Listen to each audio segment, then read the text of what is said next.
Pavlof Volcano in Alaska began erupting Sunday afternoon, sending ash spurting 20,000 feet into the sky.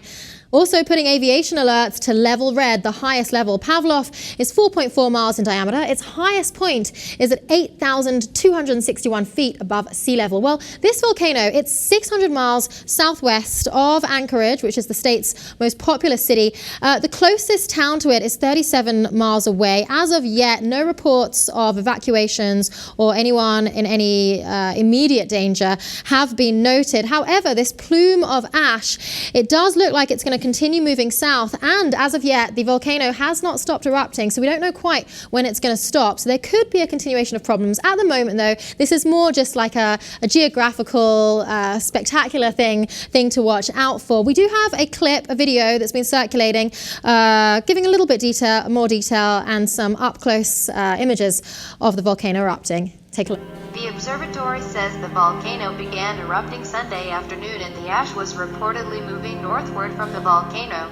Additionally, starting shortly before 4 p.m. there was an increase in seismic tremors.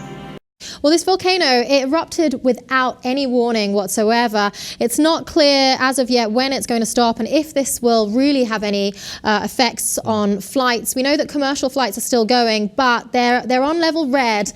So certainly south of Alaska and across Alaska, these flights look like they may get disrupted pretty soon. Right. It's business as usual for Pavlov, though, right? It erupts. If anyone's going to erupt, it's Pavlov.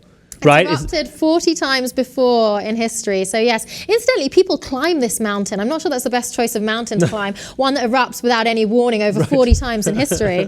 Yeah, exactly. You have some kind of a death wish to want to do that one, but it is pretty spectacular.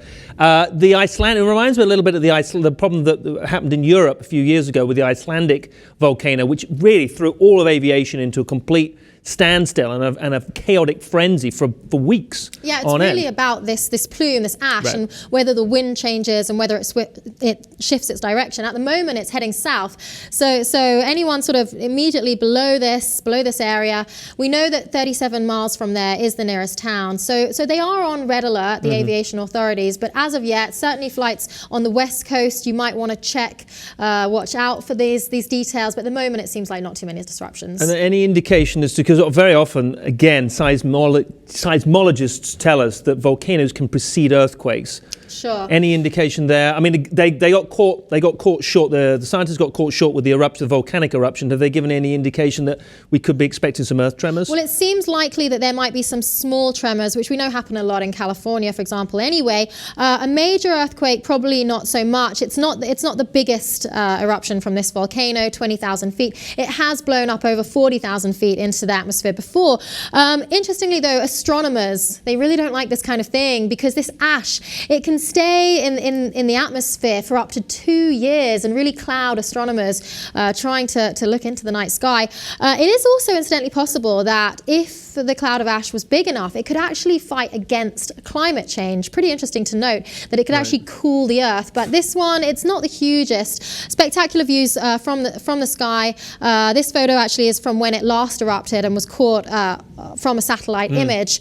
But it does seem that the astronomers are not going to be happy with this one. Well, if you are taking a flight across Alaska anytime soon, make sure to check with the authorities whether the flights will be affected. Maybe bring a second book if you're going to fly across Alaska anytime soon. But certainly some spectacular images coming out from this eruption, Pavlof Volcano, yesterday afternoon, and it's still blowing.